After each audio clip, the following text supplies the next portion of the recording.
The message will not di natin isa-isahin kung ano yung napag-usapan. So, assalamualaikum. Madayaw o mayong udto kaninyong tanan. Magandang tanghali sa inyong lahat. Today, I hosted a sit-down meeting with the Chief of Staff of the Armed Forces of the Philippines and the commanders of the AFP's major service, Philippine Army, the Philippine Air Force, and the Philippine Navy, together with the chiefs and official representatives of the Philippine National Police, the Bureau of Fire Management, the Bureau of Jail Management and Penology, and the officials of the Office of the Vice President and Department of Education. Our objective was to strengthen existing coordination and enhance interagency cooperation on issues concerning our national security and the country's development. As the caretaker, may I reiterate the Marcos administration's direction towards aggressively pursuing programs and projects that will address social inequities and further propel the country's progress pandemic. But the realizations of our national aspirations could be slowed down, held up, or hostaged altogether by forces motivated to derail our progress off the track. Our policy against criminals and terrorists and those that support and espouse their ideologies of violence should be hardline. We should show no mercy to criminals and terrorists.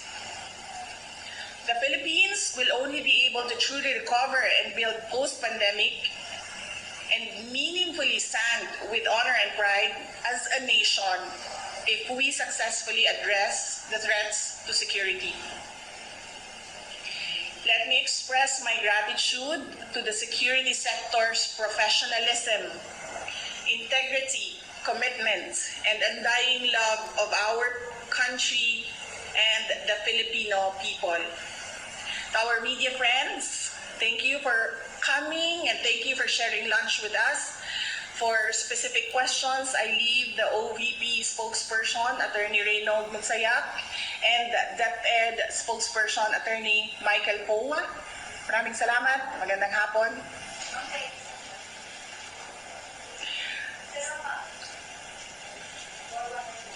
Ilan kayo lahat? Ay, ilang outlets? Three lang. Okay, one.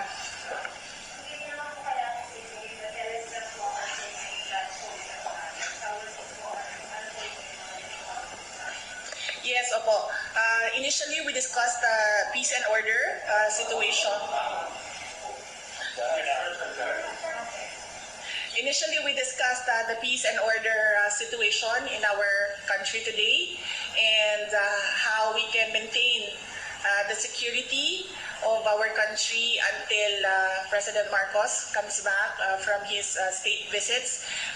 And napag-usapan din namin paano magpatuloy yung collaboration and coordination ng Department of Education, Office of the Vice President, and how we support the Office of the President and how we linkage with their respective offices and departments.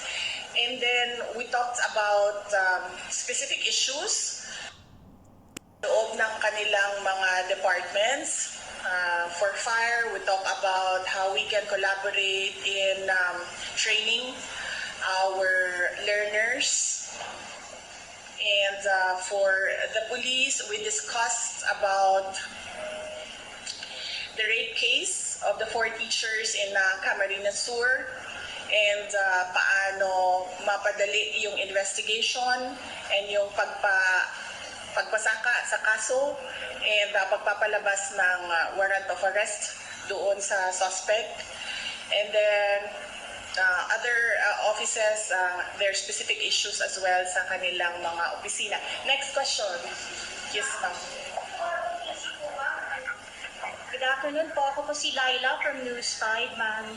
Napag-usapan po ang ROTC. Yes, ma'am. Napag-usapan din po ang ROTC and ideas were exchanged with regard to ROTC. Not just in basic education but in higher education, and ano po yung mga ways forward namin to give meat doon sa declaration ng ating Pangulo na ibalik ang ROTC as a mandatory requirement for citizens. Yes, sorry. Magkaiba kayo, no? Magkaibang. Ma'am, may specific mandate ba tayo sa ating mga heads po ng security sa security sector about against the CPP and PNDF po? Hindi siya specific, walang kami specifics na na-discuss, but we reassured each other that the Office of the President, the Office of the Vice President, and the entire government is behind all of them sa kanilang trabaho against terrorism. That's why I mentioned in our prepared statement, which was also communicated to them, that there should be no mercy sa terrorism and sa criminals. Meron ba tayong nagmamonitor na threat sa ating pagbansa sa seguridad? Bakit po nakakawag kayo ng conference sa mga matataas official ng PNP? We had a leveling officer, a sit-down, and a coordination because we want to maintain peace and order habang wala po si Pangulong Marcos dito sa ating bansa. Maraming salamat na terror threat. Thank you, maayong hapon.